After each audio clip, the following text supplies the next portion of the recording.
Right, so it was not too long ago that I made my video on SubwaySim 2, where I showcased and highlighted my disappointments with the game and why I felt the way I did. It was a strong emotional video, I guess, if that makes sense. I don't really know. Go and watch it if you haven't already, you'll get what I mean.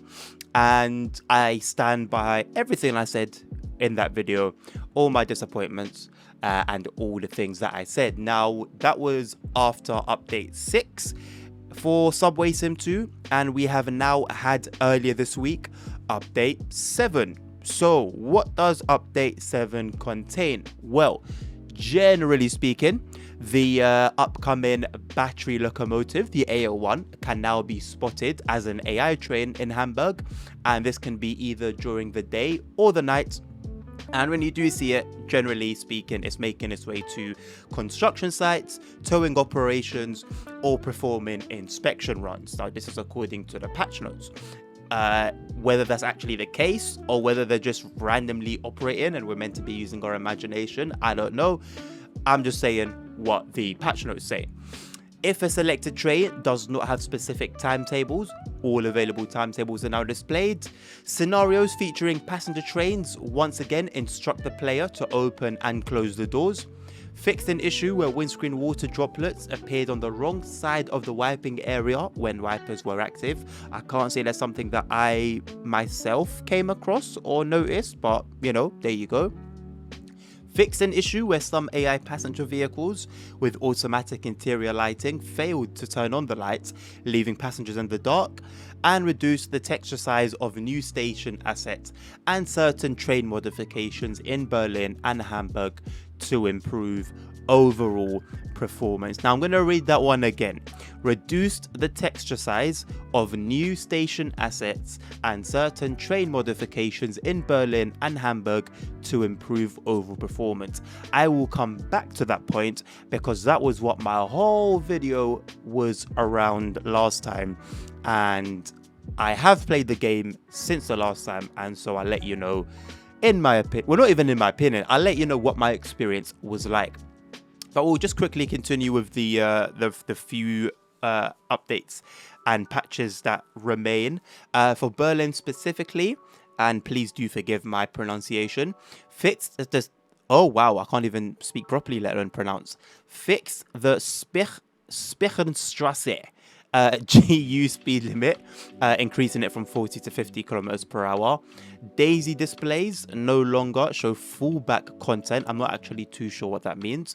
Fixed the door buttons on the A3L92. Fixed an issue where A3L92 warning lights remained constantly illuminated. Fixed a shading issue on the A3L92 throttle and brake levers. And fixed the landscape clipping into the track near the Oscar Helleneheim station. Now, as you can see, most of these were regarding the A3L92. I don't recall coming across any of these in the short time that I played myself, but as always, it's glad that these were fixed regardless. For Hamburg, we've only got 2 points. Improved switch levers in the LSA area with proper base structures, and fixed an issue where a spray can in the locomotive shed appeared to float. Now, the switch leaves in the LSA area. I don't know if the LSA area is like the depot area, of which there are several issues with the track itself. If you actually take a closer look in this game at the track, especially where there's a lot of crossovers and junctions, especially in the Hamburg depot area, you'll notice that the layout doesn't actually make sense, and I don't think the trains the train wheels actually connect to the rails directly themselves, because they don't really make too much sense. So whether this has been looked at since the last time I noticed the issue, which was prior to update 6 or not, I don't know, but it's probably worth keeping your eye out on yourself. Now back to the performance issue. So if you haven't watched the video, in short, I complained about how poor performance was and how poor performance has always been, regardless of where the patches state that optimizations have been made in the game. And I showed in the video even using DLSS on top of the game's auto detect settings, we were still seeing 30 frames in the 30s, which is absolutely atrocious in my opinion. And earlier today, as I record this, with update 7 having been released, I went back into the game where I don't know it was the A3L92, which is the older train. I think that's the one. So I drove that. Don't remember what stations I was in, but it doesn't really matter, to be honest. Was underground for a little bit, and the lowest I saw there was, I believe, 43 or 44 FPS, which was too low in my opinion for the game having auto detected my system and set the settings accordingly. However, still relatively playable.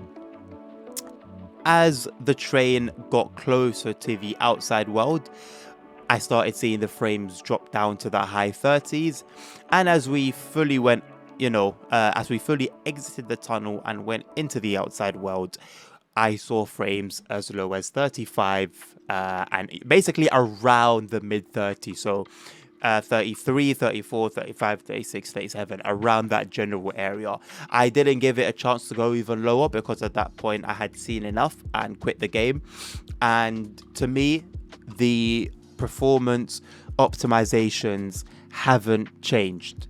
I am still having the same issues that I had during my last video and during every session I've played the game, and basically nothing's changed. So Aerosoft, the Aerosoft name isn't exactly revered in the gaming world, in the simulation world, and what I saw in terms of the feature set with SubwaySim 2 shocked me, to be completely honest, because this seemed way beyond the scope of your general Aerosoft game. However, it would be nice if the momentum could continue, if the potential that this game has, could be met.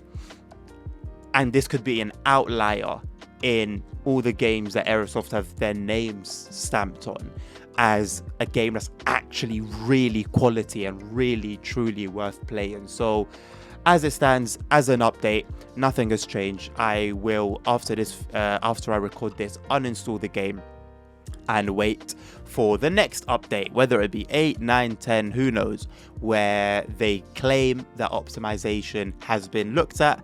I will give it a go and I will update you guys as I deem necessary. So thank you very much for tuning in. Thank you for listening. I hope this has added value to you in one way or another.